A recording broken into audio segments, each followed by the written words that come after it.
Assalamualaikum warahmatullahi wabarakatuh. Perkenalkan, nama saya Rizka Fitriani, NIM 53050200066, kelas AVB semester 5. Di sini saya akan menjelaskan sedikit tentang kritik bahasa guna memenuhi tugas ujian akhir semester mata kuliah Filsafat Bahasa yang diampu oleh Bapak Nur Hamid M. Hum. Pengertian kritik bahasa dan kegunaannya. Bahasa menurut Kamus Besar Bahasa Indonesia dalam pengertian linguistik diartikan sebagai sistem lambang bunyi yang arbiter yang digunakan oleh anggota suatu masyarakat untuk bekerja sama, berinteraksi, dan mengidentifikasi diri. Ernest Cassirer menyebut manusia sebagai animal symbolicum, yaitu makhluk yang mempergunakan simbol. Dengan kemampuan kebahasaan akan terbentang luas cakrawala berpikir seseorang dan tiada batas baginya. Hal ini sesuai dengan pernyataan Wittgenstein yang menyatakan batas bahasaku adalah batas duniaku. Aliran filsafat bahasa dan psikolinguistik melihat fungsi bahasa sebagai sarana untuk menyampaikan pikiran, perasaan, dan emosi. Sedangkan aliran sosiolinguistik berpendapat bahwa fungsi bahasa adalah sarana yang digunakan untuk perubahan masyarakat. Kemudian, fungsi umum bahasa. Yang pertama yaitu koordinator kegiatan-kegiatan masyarakat. Yang kedua yaitu penetapan pemikiran dan pengungkapan. Yang ketiga, penyampaian pemikiran dan perasaan seseorang. Yang keempat yaitu penyenangan jiwa, serta yang terakhir pengurangan kegoncangan jiwa. Menurut Halliday, fungsi bahasa adalah yang pertama yaitu fungsi instrumental, yang kedua fungsi regulatoris, yang ketiga fungsi literaksional, kemudian personal, fungsi heuristik, fungsi imajinatif, dan fungsi representasional. Kemudian ada kritik terhadap pendekatan mengkaji makna. Yang pertama yaitu makna bahasa dalam perspektif strukturalis. Metode ini berawal dari seorang filsuf sekaligus linguis yaitu Ferdinand de Saussure.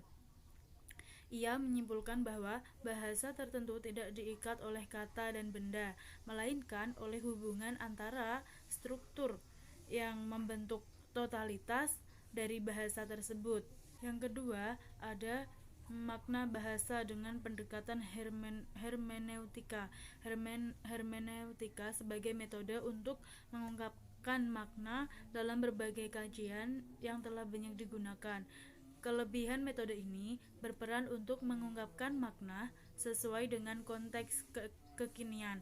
Adapun kekurangan metode hermeneutika ini ialah dalam memahami makna sering dipaksakan untuk memasukkan unsur lain yang tidak berkaitan dengan teks sama sekali, dan objektivitas metode ini diragukan karena subjektivitas.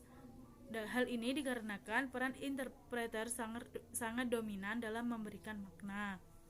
Kemudian yang ketiga ada pendekatan pragmatisme dalam mengungkap makna. Menurut George, pragmatisme atau semantic behavior biasa digunakan untuk mengkaji perilaku manusia, terutama dalam menggunakan lambang-lambang.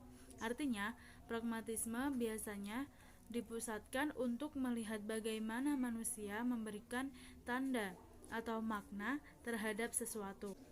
Yang keempat ada kajian makna dengan pendekatan behaviorisme. Pendekatan behavioris dalam kajian makna berawal dari anggapan bahwa makna stimulus yang diperoleh oleh pelaku dalam berkomunikasi sesuai dengan asosiasi maupun hasil belajar yang dimiliki. Menurut Bloomfield, makna suatu kata bisa beragam jika situasi dan kondisinya menghendaki demikian. Begitu juga satu kata digunakan pada daerah yang berbeda, menentukan makna kata itu sendiri. Kemudian yang kelima yaitu pendekatan semiotika dalam menentukan makna. Cara kerja metode semiotik ialah memberikan pemaknaan terhadap segala simbol. Hal ini didasarkan pada pendapat Innis bahwa objek segala sesuatu adalah netral, maka subjeklah yang kemudian memberikan arti tersebut. Sekian penjelasan sedikit tentang kritik bahasa dari saya, kurang lebihnya mohon maaf. Billahi taufiq wal hidayah. Wassalamualaikum warahmatullahi wabarakatuh.